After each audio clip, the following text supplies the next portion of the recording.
This is Flo's kitchen. This is Flo's calendar. This is Flo's weekly order. This is Flo. It's an interesting time for entrepreneurs. People are beginning to appreciate that there's more to being a business than making money. And no one knows that better than Flo. I make custom-made school lunches. In the summertime, we're doing thousands of meals. So we're using stainless steel containers. She started her business out of necessity.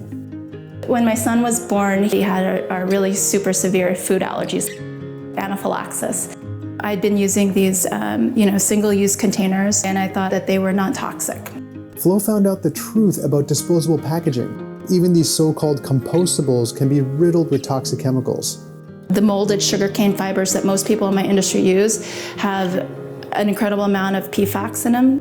PFAS stands for per- and polyfluoroalkyl substances, a broad class of chemicals that can last forever, much like plastics, and have been linked to troubling health effects. Nearly every compostable or biodegradable container is covered in some kind of PFAS. They're used for protecting containers from heat and moisture and grease, but that also means that they're quite resistant to any meaningful chemical breakdown in a natural environment. Reusables, on the other hand, like Flo's Tiffen Lunchboxes, are perfectly safe for food. For me, that's important, are the zero toxins that are going into my children's food, my family's food, the children I cook for's food. Is it that hard to do things differently so people don't get poisoned? No.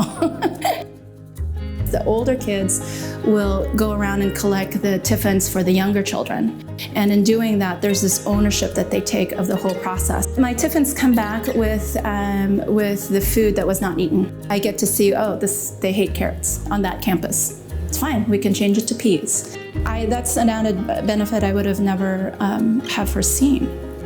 There's a book by Jeff Mulgan called The Locust and the Bee. He says, you can either be like a locust and just consume everything for yourself, or you can be like a bee, where you still consume, but you also help to cultivate and balance your community.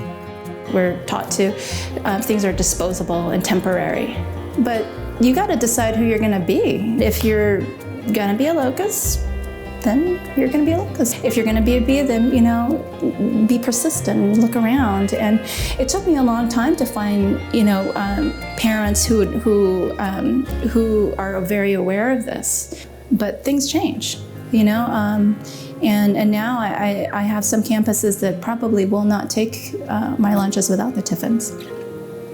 Good on you, Flo.